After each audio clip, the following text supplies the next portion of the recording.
Let's just take it out there. Okay lang ba yun, Mas? Oo, no? Ian was interviewed before I came here. He was in Fast Talk with Boy Abunda. Hindi ko siya nakausap ng isang taon na. Ian and I have not spoken in 1 year. So many things have been said about me, about Matet, about my 2 brothers. I have never said anything. Why? Because nire-respeto ko pa rin ang mami ko. At nire-respeto ko ang daddy namin na si Christopher De Leon. A lot of things have been thrown about me through time, even when my mom was alive, and I did not say anything at all. And yet people keep throwing stones at me. Walang utang na loob. Paulit-ulit. Suwayin na anak, walang bentang tao. Okay. If that makes you happy, so be it. Pero ang hindi ko matitake ay ang isang sinungaling na tao. I came out with a statement a few months ago because what was being thrown at me is mana. Yung mana na yan, just to clarify, Ma'am, Miss D, I'm sorry po. This is about the show, but I'm really sorry. I apologize. Anyway. Okay, mana. Let me be clear. Wala akong hinahabol na mana. Wala akong hinihinging mana. Ni piso wala. Kaya kong magtrabaho at magpakahirap, magpuyat. Simula nang namulat ako, buntot ko ang ila ko. Hindi ako humingi ng tulong at hindi ako naging pabigat sa mga magulang ko. Kaya huwag niyong ibato sa akin ang mana. Dahil kaya kong magsumikap at maghirap. Kung ano man ang niiwan ni Mami, mga lupain niya sa Bicol, yun lang ang meron siya. Alam niya ni Rodel. Tanungin niyo yung mga tao na nakakaalam. Alam niya ni Rodel. Wala namang ibang naiwan ng Mami kung hindi yun. And after Mommy died, and after she was buried, to be honest, kinausap ko si Ian. Nung pagkalibing ni Mami, after a few weeks, tinanong ko siya, Ian, are you willing to share the properties of Mami with us? And tinanong ko yan without Matet, Kiko, and Ken knowing. Why? Kasi naawa ko dun sa tatlo eh. Hindi para sa akin, o hindi para dun sa tatlo kong kapatid. Dahil wala namang iniwang si Mami sa kanila. And tanggap naman namin na kung ano ang meron si Mami, kay Ian yan. Walang nanghihingi niyan, walang nangaagaw. At sinabi ko kay Ian, if you're willing to share the properties of Mami with us, maraming salamat. Kung hindi, okay lang. Walang problema. And tinanong ko yan without Matet, Kiko, and Ken knowing. I just wanted to know if he would. For the sake of the three. Kasi ako, kaya ko eh. Buong buhay ko naman kinaya ko. Dumating ang punto sa buhay ko, wala akong pera, wala akong panggas, pinuputulan ako ng Meralco, ng tubig. Wala naman tumutulong sa akin. Pero kahit minsan, hindi ko dinistorbo ang mga magulang ko, kahit mga anak ko. Pero kinaya ko, tumayo ako, nagsipag ako sa tulong ng asawa ko, kaming dalawa. Tamaan ako ng kidlat ngayon kung meron akong naagrabihadong tao. Kaya huwag niyong ibabato sa amin yung mana. Kay Ian na yan. sa foundation, tinanong ko siya. Sabi ko, are you willing to do the foundation with us? Sabi ko, magtayo tayo para kay Mami to continue her legacy. Anong sinabi niya? I'm not ready. Wala akong ilalabas na pera. At lahat ng usapan namin ni Ian, nasa text yan. May kopya ako.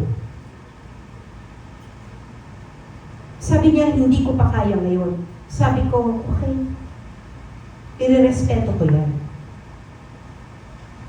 Hanggang sa nagkaroon kami ulit ng conversation because Matet and Kiko and Ken said, ate, naiintindihan namin yung gusto mong gawin. Magtayo na tayo. Sabi ko, hindi ko pwedeng itayo to nang hindi tayo kompleto. Kinausap ko ulit si Ian. Sabi niya, hindi, go ahead, do it. Gawin nyo, susuportahan ko yan. Ang sabi niya sa akin, pag ready na ba ako, pwede akong sumali? Sabi ko, oo, Ian. Kasi atin to, for the legacy of Mami. Ano bang legacy? Ano bang legacy? Ang legacy ni Mami, isang pagtulong sa kapwa, hindi ba? Yun lang naman ang gusto kong ituloy. Hindi para pagkakitaan ng kahit ano. In fact, ako pa nga ang maglalabas. Ako maghihirap para maghanap ng pera, para magtayo ng foundation. When I finally was able to put up the foundation, anong ginawa niya? Nagpunta sa Facebook.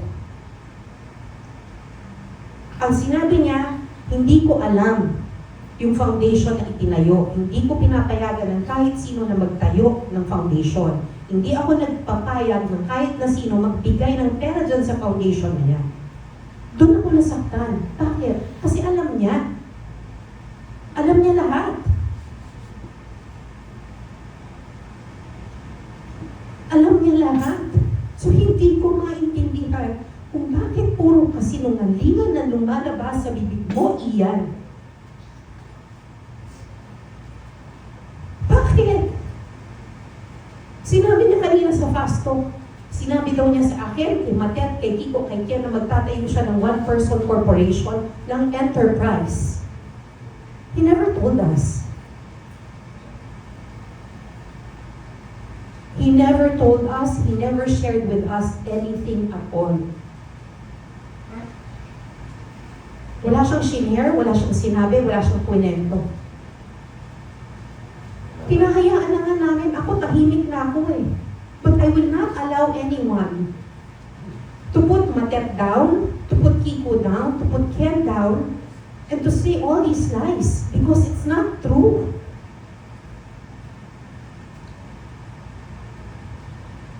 Ikakayaman ko ba ang pagsisinungaling? Ikakayaman ko ba ang pangiisa ng kapwa? Ang gaba ng Panginoon. Diyos ko, matakot tayo sa totoo lang. Pero hindi na ako papayag. Enough. Enough with the lies. Enough with all of that.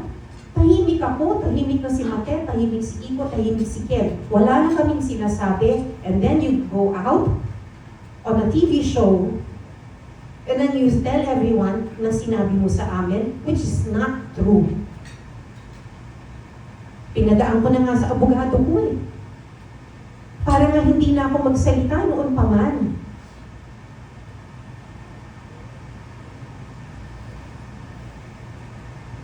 So this is just to clarify. Whatever you're hearing, whatever you know, it's not true. Now this is coming from me. And this pains me so much kasi tinuring ko siyang nalagaan ko siya bilang kapatid.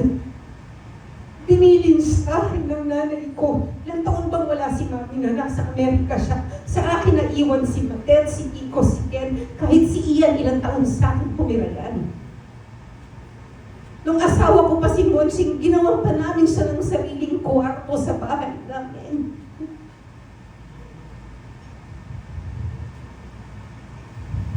Why? I don't understand. Why?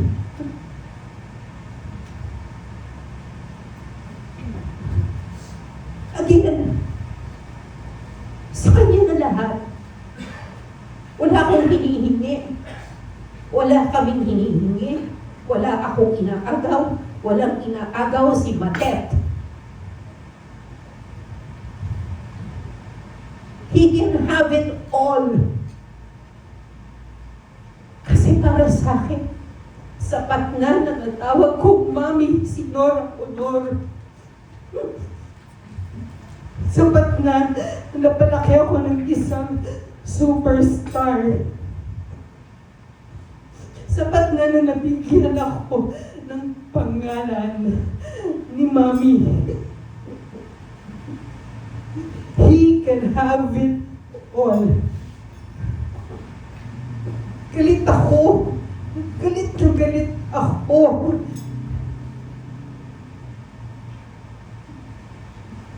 Buong buhay ko, sinakripisyo ko para sa mga kapatid ko. Tapos sisirain mo lang. Not okay naman. Thank you. I'm sorry. I'm so sorry. Please forgive me. Sorry na. Okay, we'll just take a 5 minutes break.